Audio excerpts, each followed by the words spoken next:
Hello everyone. Not the kind of video you come to my channel for, I will admit. This is one of those that I just kind of do for me because every now and then I have things I need to do just to get it off my chest. And oh, okay, hang on. The Drifloon is angry at me because I dared approach it. So yeah, if you don't know already, this is Pokemon Legends Arceus. I streamed it the other night, and I still had people who were watching that stream going, how is it different from other Pokemon games? Is it any good? Like this is apparently one of the fastest selling Switch titles of all time, but there's still a lot of people going, I don't know what's different about it. So why not throw my 2 cents in? Because, you come to TJOmega for current video game reviews, and this isn't even a review. I'm just kind of like showing off the game itself. So if you're not aware, it's a very different beast from a typical Pokemon game. For one, I'm running around, no restrictions, no grid, no nothing. It's just me and the wilds, which is already a big difference. I will say, I'm currently in the very first area you explore, so I'm not in any spoiler territory. And I'm trying to use Pokemon that aren't like spoiler-ish. I'm trying to just to make sure, nothing like terribly spoilery anyway. It's just, I just want to make sure. But for starters, yeah, there's a lot of little changes to this game that I absolutely love. So, you don't find Pokemon in the grass. You find Pokemon all around you. And then you actually have to use the grass to sneak up on them. Bit of a role reversal. Also, I can select my Pokeballs and my items live in the field. I can grab a berry. I can pitch the berry, which will grab the Bidoof's attention. And then I just throw the ball. If you hit him in the back, it's a better chance of catching. Just like that. And whenever I do something, if I win the battle or I catch a Pokemon, you see all the experience shows up on the side. It doesn't stop everything and tell you how much experience went where. Okay. Lots of quality of life upgrades. So there's also this, where Pokemon can fetch things out of trees for you. They can fetch any item you see in the field, by the way. So like even like if I just want that leek, it just grabs the leek for me, and I can just keep on running, just keep on exploring the world. And there's minerals too as well, because there's a crafting system. There's crafting in this game as well. If I go into my key items, I've got this crafting kit. And yeah, I can just make a Pokeball anytime I want. So if I want a Jet Ball, I can make a Jet Ball. That's another big change. You get your 3 standard Pokeballs, but no Quick Ball, no Heavy Ball. Well, actually, yes, there is a Heavy Ball, but it's different now. Heavy Balls have a higher chance of catching rate, but they have a very short range. Feather Balls, and then all of its upgrades, they have very long range. And instead of having like an arc to their throw, it's a straight shot. So you have variety in your balls. And the Pokeballs themselves feel meaningful. Now, there's no TMs, HMs, anything like that in the game. So if I want to get across this, you need certain Pokemon you find throughout the game. So I have Bascu Legion here, which is it equates to my Surf. I move that across the water, no problem with that. Over here, we're going to find one of many collectibles in this game. Not only are these little fire wisps a collectible that you have to hunt down, you can also go after Unknown. Unknown in this game are a collectible. Alright, so the Pokemon in the wild will have different behaviors. So that Weasel, for instance, I managed to catch it when it fell asleep, so much easier way to catch. You can see the marker up there on that Zubat. It's telling me it's not going to be the easiest catch, but you know what? I'm probably still going to be able to get it. Just like that. There's also another new mechanic here. We don't have Mega Evolutions. We don't have Gigantamax. Here's what we have. We have Alpha Pokemon. Big, red, evil-eyed. Oh, you turned your back to me. You fool. All right.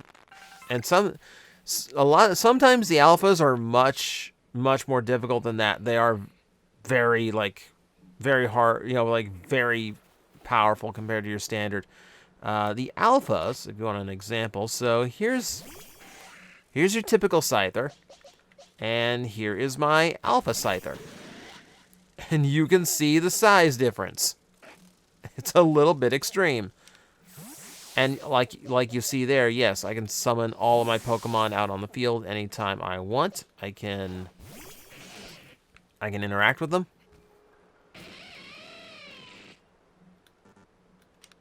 All right, come back in. Fun little things like that. If I go into my menu here, which you'll notice your item pouch, you don't have separate pockets. You have a limited amount of space, so you have to be a little bit more strategic with your items. And then just, yeah, so it's all one menu. It's all one menu now. And if I click a Pokemon, I can change the name anytime I want. I don't have to nickname it when I catch it. It's one of those things that it takes this away so it doesn't interrupt the flow of the game. Everything is designed to speed up the pacing of the game. So instead of stopping, you go, wait. Do you want to nickname this Bidoof? Because you're probably going to catch like 20 Bidoof in this game. So it'd be really annoying to get them, all of them. So this time, yeah, you can just change your name anytime. You don't need you don't need any kind of like weird like renamer or anything to change it. You just change it whenever you want.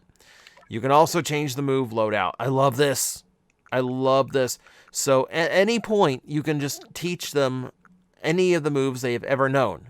They can only use 4 at a time, but you are not limited by, like, oh, they just, they forgot how to sleep. Nothing like that. Yeah, we don't want to change the moves. So, cool things like that. It's just like, oh. What are you? Oh, yeah. It's a Starly. Starly is a skittish Pokemon, so it'll run away if it encounters you. Sometimes they do that, sometimes they run. Some are just cool, and some will just hang out. So every Pokemon has a different way of behaving, which is also really interesting. Also interesting to me is there are slight size differences. How Pokemon in the past have been very much like a Scyther is always 123 pounds. They are always, 5 foot whatever. Here, Scythers can be between 4 feet and 5 foot 10. They can be between 89 pounds and 169 pounds. Nice. That in itself is a huge difference, because it genuinely feels like they are animals now. It doesn't feel like, just an arbitrary listing. And that's the other important thing about this game is you'll notice on my Pokedex, not everything is filled out. On a Vespiquen here, for instance, my research level is only 5. I don't have a description like I do a traditional Pokedex.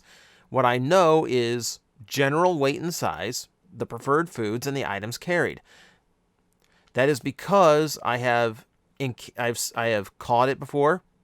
I've gotten a heavy specimen, which tells us more. I've gotten one to use Bug Buzz twice. You can see these research tasks are literally ways you have to interact with a Pokemon in order to learn about it. Since you're building the Pokedex for the first time, you are literally recording every element of information you can.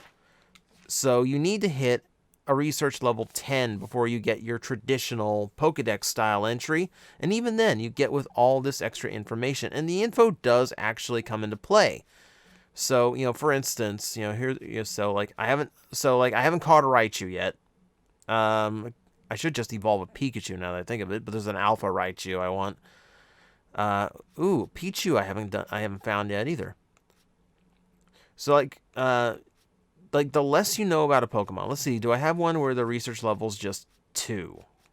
Because base level's 2. So like you see here with Vaporeon, I have the size, I have the weight and the height of the one I caught. But I don't know its preferred foods, and I don't know the items carried because I have not encountered enough of them. All I have is the Eevee I evolved. So it doesn't even know where to find it habitat-wise. Everything here is just designed so that you have to catch a lot of each Pokemon. You have to catch multiples because you're intentionally trying to learn about them. And then you have to get good at actually combating, facing them off of them. Battles work the same way. I can move during the battles. I love that. The Pokemon attacks actually connect now. And it's not just a stock animation going over them. That's a huge change in and of itself. Alright, so can I find an aggressive Pokemon? Because there's another big change you should really be aware of if you haven't seen this game played before. No, it's all Starly. Starly's just gonna... Yeah, Starly's just gonna run away from me. Oh, I know who's aggressive. Let me fast travel over to this corner. Because this is where Scyther spawn, and Scyther is absolutely an aggressive Pokemon. Part of the reason I love him so. Alright, so I've been kind of going back and forth through these areas trying to see if one will spawn shiny. So far, none have. There's the Alpha up there. First time I found that Alpha, like, I had to get it. It nearly wiped my party twice in a row before I actually managed to stay in the ball. And then there's another swarm of them down here. I didn't get a shiny this time. So the shiny in this game works very differently. So it's still roughly 1 in 4,000 chance, but if you have a 10 on your Pokedex entry, that gets cut in half. It gets cut in half again if you perfect the entry, which means you did all the research tasks. Which means, and then there are events. There are events that increase the odds of finding shiny Pokemon. So for instance, let's go take a look at one. So up here, the Grueling Grove, we have a mass outbreak of Dustox. So let's see what we can do here. So for fast traveling here, I don't have Fly. What I have is a Braviary who I can glide with, and this is so much fun. There's so much freedom of movement in this game. If I'm climbing up a rock, I get this Pokemon, a Sneasler, to climb up for me. And then if I want to fast travel on land, I've got a Werdeer for that. I also have a Ursaluna, which can hunt down hidden objects. A lot of fun stuff. But for now, I want to fly to this mass outbreak. So mass outbreaks are what they sound like. It is a large gathering of Pokemon. It's randomly based. It just when you go to leave the village, every time you re-enter the hub village, it shows them again. It recycles to see if one of the areas in the game has a mass outbreak going on. And hopefully it's a Pokemon you actually want. I don't really want Dustox, but I do want to actually show how this works. There's a Geodude down there we might have to deal with. Yep. So here's another mechanic. Aside from balls and berries, I can also huck items that stun the Pokemon, and that lets you catch them without a fight. And that works surprisingly well. It takes more of these. Sticky globs are one thing, snowballs are another, rotten apricorns also work. But you can stun just about any Pokemon that way if you hit them enough times. I've caught legendaries doing that. Which is kind of nuts. Okay, so... So here's your mass outbreak.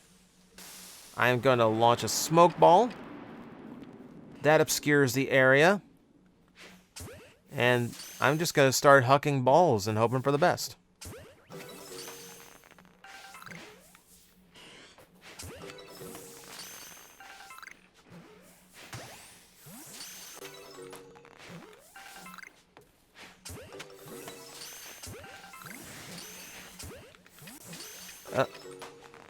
I got caught.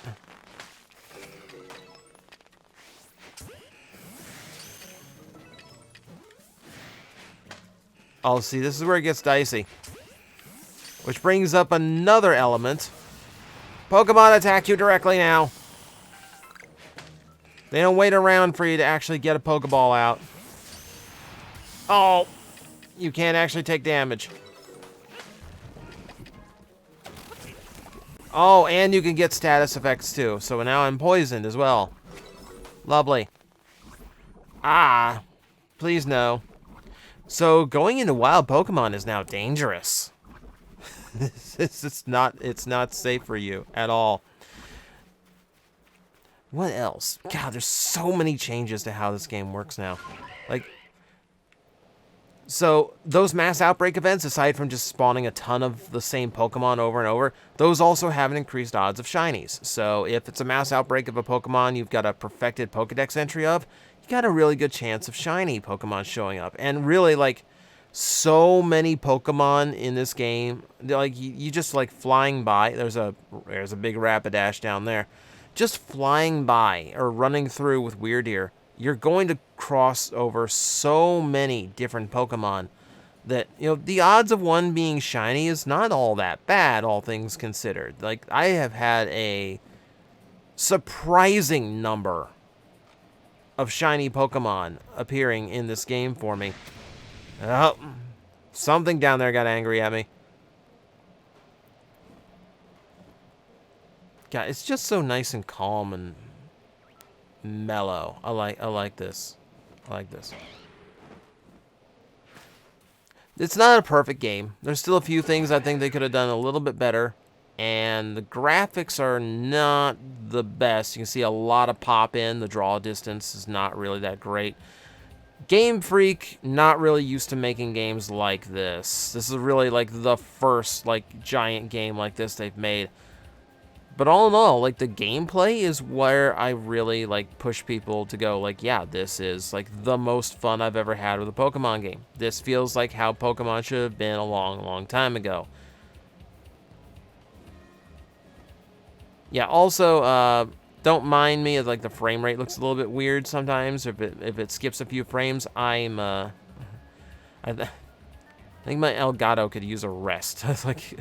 I guess because I hear the audio popping as well. But yeah, there is so much to do in this game. There's requests that people give you that you can fill out to get items and unlock special stuff. You know, there's all the crafting mechanics to build up better Pokeballs. Oh, it's an Abra. Abra, one of my like super random shiny Pokemon. I have a shiny Alpha, and it's a Drifblim, a Pokemon I would never ever use.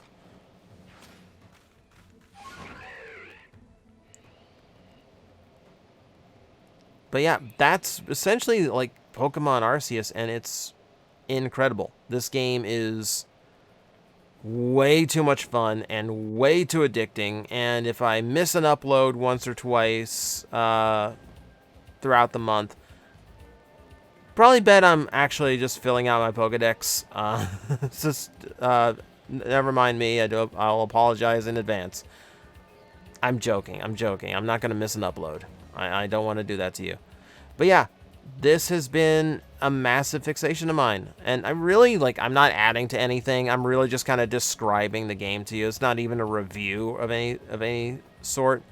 I'm literally just, like, I just wanted to talk the game. Because I was talking the game a lot during my stream the other night. And it was just... It was nice just to be able to describe, because there is so much to cover. There's so many good things that this game does right.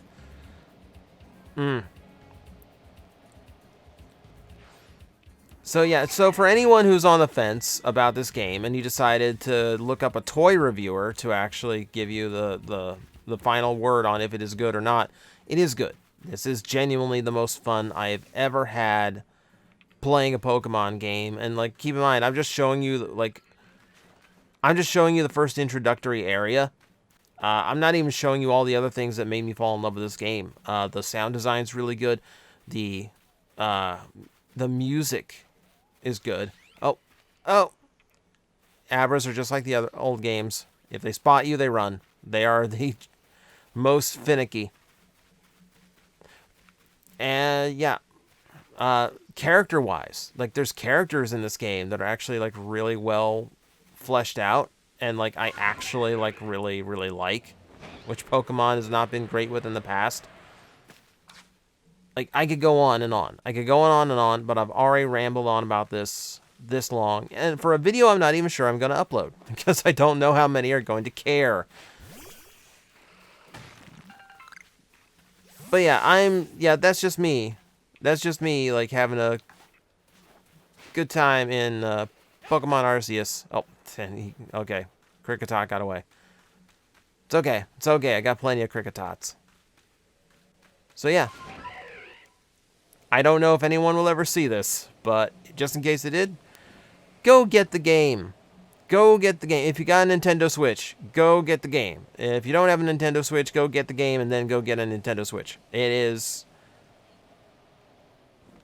an awesome experience, and I, like, genuinely hope, like, this is, like, a taste of what Pokemon is going to be from now on, because this is just everything the game has needed for the last 25 years or so. You know? Alright. I'm going to stop rambling. Go watch an actual video game reviewer. Go watch an actual gaming channel for like a detailed review. I'm just talking. So, thank you for watching, if I actually uploaded this, and I will see you next time, where I'll probably actually be talking about Transformers again. Until then. Guys, I am facing the most powerful enemy any YouTuber can face, the algorithm, and I need your help to defeat him.